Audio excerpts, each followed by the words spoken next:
현재의 나와 미래의 나는 서로 다른 존재인 거야.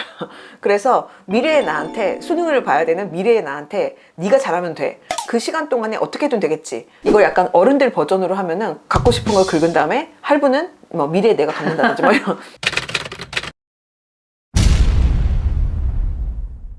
학생들이 3월 모의고사도 한번 쳐봤고 뭐 고1, 2, 3 다 나름대로 그 3월이 갖고 있는 의미가 또 다 각자 다를 거잖아요. 녹화하는 거 기점으로는 중간고사 이제 곧 있으면 중간고사니까 체감적으로 이때쯤부터 본격적으로 어떤 친구들이 생기냐면은 호전적인 친구들이 생겨요. 정시 파이터를 하겠다.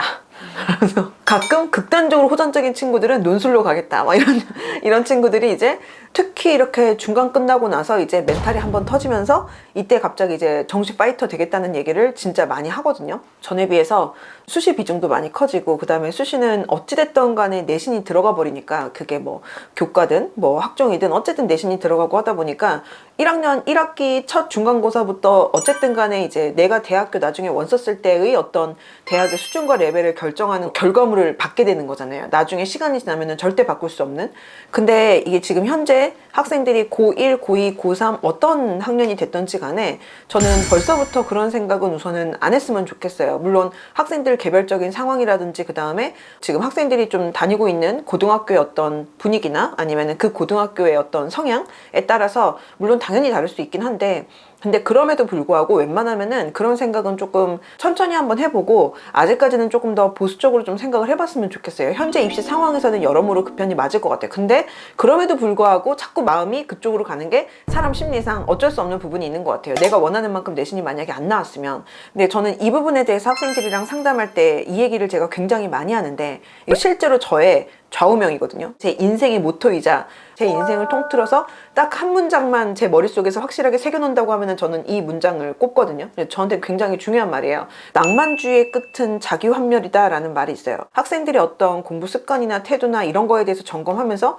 친구들이랑 같이 얘기를 할 때 이 예를 정말 잘 드는 말이에요. 특히나 약간 저 같은 스타일, 아씨 어떻게든 되겠지라고 생각하는 그런 스타일인 친구들 같은 경우 더더군다나 이 말을 좀 명심해줬으면 좋겠어요. 제가 지금 얘기한 이 낭만주의의 끝은 자기환멸이다라는 이 표현은 한국 문학에서의 낭만주의를 얘기할 때 이제 이 말이 종종 등장하게 되는 그런 말이에요. 그 한국 낭만주의 같은 경우가 한국 낭만주의 문학이 처음 이제 그 도입해가지고 이제 본격적으로 막 펼쳐지기 시작한 게 1920년대인데 한국 문학의 가장 큰 특징이 뭐냐면 1919년이 3.1운동이었잖아요. 그러니까 3.1운동의 어떤 실패 이후에 그 부분이 이제 사회 전반에 굉장히 많은 영향을 미쳤고 나 예전에 그거 수업하던 가락이 나오면 그래서 3.1운동의 그 실패로 인해서 그로 인한 어떤 후유증이 굉장히 컸고 그런 부분들이 사회 전반에 걸쳐서 굉장히 많은 영향을 미쳤는데 당연히 문학에도 영향을 미쳤겠죠. 그래서 1920년대 그 문학 작품을 생산하고 생성하는 그 문인들이 되게 이제 충격을 받았겠죠. 너무 이게 허무한 거야.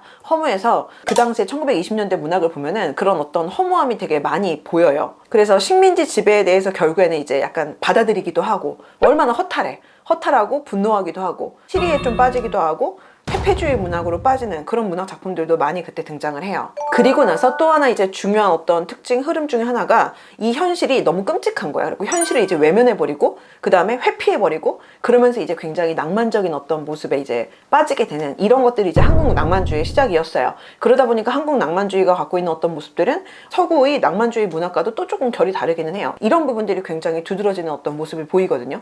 근데 이게 이렇게 시리에만 빠져있고 현실을 그냥 외면해버리고 그러니까 현실 도피를 하는 그런 형태의 문학들이다 보니까 낭만주의 계열의 작품들 보면은 대다수가 어떻게 흘러가게 되냐면은 결국에는 마지막에 주인공들이 되게 비현실적으로 사고를 하는 비현실적으로 선택을 하는 그런 사람들인 거예요. 근데 이게 그냥 문학적인 어떤 가치가 없는 작품들은 그 상태에서 그냥 그래서 행복하게 끝났습니다 뭐 이렇게 됐겠죠. 근데 이제 학생들이 만날 정도 수준의 어떤 문학사적인 의미와 가치가 있는 작품들 같은 경우는 주인공들이 그렇게 현실을 회피하고 현실을 도피해버리고 현실이라는 땅에 발을 딛고서 있지 않은 어떤 형태의 어떤 모습들을 보이다 보니까 그러면은 당연히 이게 상식적으로 얘네들이 잘 먹고 잘 사는 어떤 결론으로 가면 이거는 되게 개연성이 떨어지는 거잖아요. 그러다 보니까 한국 낭만주의 그 당시 작품들을 보면은 끝에 보면은 결국에는 주인공들이 이를테면은 현실에 맞서 싸우고 현실에 발맞춰 갖고 가는 게 아니라 낭만적으로 그냥 일제지주를 다 죽여버리고 불질러버리고 막 이런 식이에요. 그러면은 실제 상황에서 그렇게 행동하면은 다들 어떻게 되겠어요? 결국에는 이제 나도 망하는 거거든.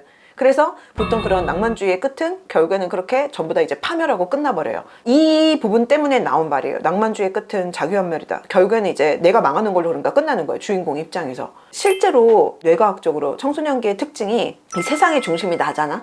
그러다 보니까 정말로 청소년들이 대체로 어떤 특징이 있냐면은 낭만적으로 사고를 하게 돼요. 그리고 저는 이 지점이 학생들이 매 순간 성실하게 내신을 챙기기보다는 나중에 수능으로 한 방으로 모든 게 해결될 수도 있지 않을까라고 낭만적으로 생각하게 만드는 지점들이 상당히 있다고 저는 봐요. 그래서 수능 파이터 하겠다는 친구들이 전형적인 낭만적으로 사고하는 어떤 모습인 건데, 내가 만약에 이번 한 번에 내신을 망쳤거나 아니면은 내가 목표로 하는 이상은 이렇게 높은데 현실은 시궁창이야. 갭 차이가 크잖아요. 그리고 이 갭을 메꾸기 위해서 얼마나 많은 피나는 노력을 쏟아야 될 것인지 대략은 대충은 느낌이 오거든. 그리고 될지 안 될지도 사실은 명확하지도 않죠. 뭐 물론 노력을 해보지도 않고 그런 걸 수도 있겠지만 그러니까 한마디 이런 거죠. 현재의 나와 미래의 나는 서로 다른 존재인 거야. 그래서 미래의 나한테 수능을 봐야 되는 미래의 나한테 네가 잘하면 돼. 그 시간 동안에 어떻게든 되겠지 라고 생각하는 게 이게 아주 전형적인 낭만적으로 사고하는 방식인 건 거죠. 이걸 약간 어른들 버전으로 하면은 갖고 싶은 걸 긁은 다음에 할부는 뭐 미래에 내가 갚는다든지 뭐 이런 느낌인 거지.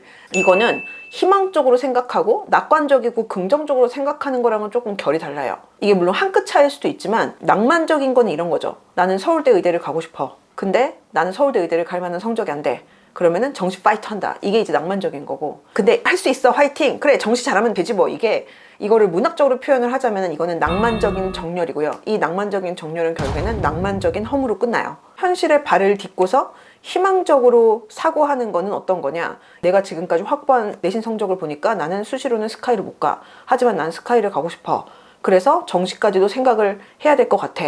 정시로 스카이를 가려면은 어느 정도 점수를 받아야 되는지, 지금 내가 그러면은 모의고사 성적은 어느 정도이며 어느 정도 갭 차이가 있는지, 이 성적의 갭을 메우기 위해서 남은 시간은 어느 정도이고 그 시간 동안에 내가 노력의 크기는 어느 정도 되어야 되는지, 아니면은 스카이까지는 아니더라도 내가 만약에 지금 수시 원서를 쓸 수 있다면은 냉정하게 어느 정도이며, 그리고 이 상태에서 남은 기간 동안에 얼마큼 노력하면 어느 정도까지 메꿀 수 있는지를 냉정하게 따져보고, 그럼 나는 재수를 할 것인지 말 것인지, 만약에 정말 스카이를 너무 가고 싶다면 재수를 하기 전까지 그러면은 나는 어느 정도 대학을 걸어놓을 만한 상황이니까 그 사이에 나는 그럼 어떤 거를 특히 메꿔야 되는지, 내가 지금 최우선순위 긴급도가 높은 과목은 무엇인지, 그리고 그거를 내가 목표하는 만큼의 어떤 결과를 위해서는 어떤 부분이 특히 문제인지 취약한지를 분석하고 그거를 어떻게 남은 시간 메꿀 수 있을 것인가를 하나하나 체크를 해본 다음에 거기에 맞춰갖고 행동하는 게 이제 희망적인 거고, 그 다음에 포기하지 않는 거고요. 이 두 개는 분명히 엄청난 차이가 있어요.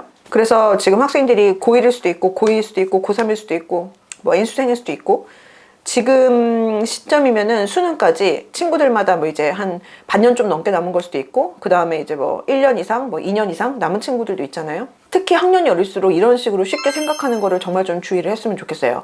이번 1학기 중간고사를 얼마나 말아먹었는지와 상관없이 낭만적으로 사고하면서 노력은 하지 않는데 그 끝에가 결과가 좋을 수가 없잖아요. 시간은 어쨌든 나의 의지와 상관없이 계속 흘러가니까 그렇게 시간이 흐르면서 결국에는 어쨌든 안 좋은 결과를 받겠죠. 그 다음 패턴은 이제 그냥 나는 뭐 이 모양 이 꼴이지 뭐, 나는 이거밖에 안 되는 존재야, 나 따위가 뭐, 내가 원래 좀 그래, 이런 식으로 사실은 결국엔 갈 수밖에 없어요. 혹은 이게 이제 외부로 그 화살이 돌아갈 수도 있겠죠. 부모님이 충분히 내가 원하는 만큼 서포트를 안 해줘서, 부모님이 어떤 수업을 어떻게 안 끊어줘서부터 시작해서 5만 가지 경우의 수가 있겠죠. 근데 그런 것들이 전부 다 진짜 핵심이 아니라는 거를 사실 본인도 보통은 모르진 않아요.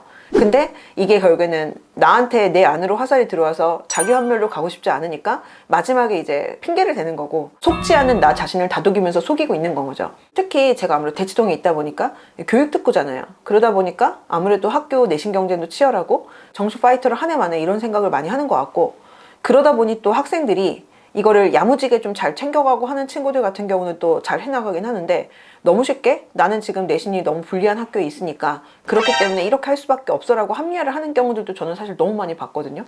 근데 그거 바꿔 생각하면은 교육특구가 아니고 학교 수준이 높지 않고 내신 따기 쉬운 학교 애들 같은 경우는 분위기가 너무 안 좋아서 나는 여기서 학교에서 잘 안 될 것 같아 라고 얘기할 수도 있는 거고, 그 다음에 또 우리 학교 내신 같은 경우는 수능이랑 너무 결이 다르다 보니까 우리 학교에서는 수능 공부하는 게 너무 안 돼 라면서 이게 사실 또 불평불만을 가질 수도 있는 거거든요.